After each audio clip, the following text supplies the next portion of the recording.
Assalamualaikum warahmatullahi wabarakatuh. Izinkanlah saya mempresentasikan makalah kami. Adapun dosen pengampu kami yaitu Bapak Mursal MPDI selaku dosen pengampu mata kuliah Inovasi Kurikulum. Adapun judul makalah kami yaitu Strategi Inovasi Pendidikan. Apa itu strategi inovasi pendidikan? Sebelumnya kita harus mengetahui terlebih dahulu apa itu strategi, apa itu inovasi. Jadi strategi itu adalah serangkaian kegiatan yang didesain untuk serangkaian kegiatan yang didesain untuk mencapai tujuan pendidikan tertentu.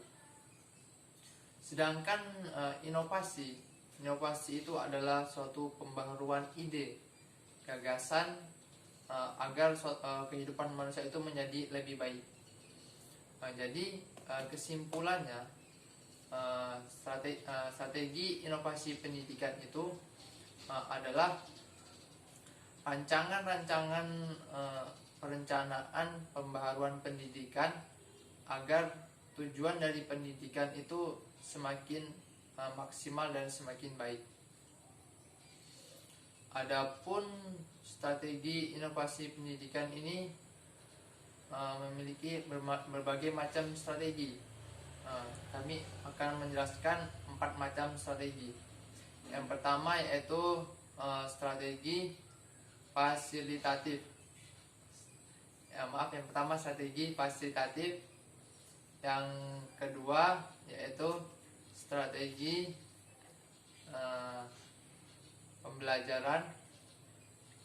Yang ketiga yaitu strategi bujukan, dan yang keempat yaitu strategi paksaan. Yang pertama adalah strategi fasilitatif. Kita sudah mengetahui bahwa fasilitatif adalah memberikan suatu fasilitas. Contoh strategi dari fasilitatif ini, contohnya yaitu kurikulum. Contohnya kita melakukan pembaharuan kurikulum, yaitu contohnya seperti kurikulum K13, yaitu dalam pembaharuan ini kurikulum K13 ini kan dari pihak Kementerian Pendidikan dan Kebudayaan memberikan fasilitas kepada guru-guru, kepada sekolah dengan memberikan modul-modul buku K13. Terus guru-guru itu dilakukan training, atau guru-guru itu diberikan training atau diajari bagaimana teknik dari kurikulum K13 tersebut. Yang kedua yaitu strategi pembelajaran. Pada strategi pembelajaran ini, contohnya kita ambil contoh lagi yaitu kurikulum K13. Di kurikulum K13 ini kan masih baru diterapkan. Jadi guru-guru itu diberikan edukasi mengenai kurikulum K13. Jadi dilakukan pelatihan agar guru-guru ini bisa menerapkan kurikulum K13 saat mengajar di sekolah. Yang ketiga yaitu strategi bujukan. Jadi saat kita menerapkan kurikulum K13 ini, kita sebagai misalnya kita menjadi kepala sekolah harus bisa membujuk dewan-dewan guru agar mereka itu setuju untuk mau menerapkan kurikulum K13 ini saat mengajar. Yang keempat yaitu strategi paksaan. Jadi apabila saat kita menjadi kepala sekolah dan ada guru yang misalnya dia tidak mau menerapkan kurikulum ke-13 ini. Padahal mayoritas guru-guru yang ada di sekolah yang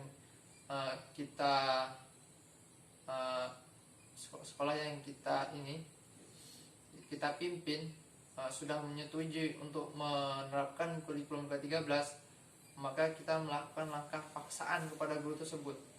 Misalnya ada 1 atau 2 guru yang tidak setuju, kita paksa.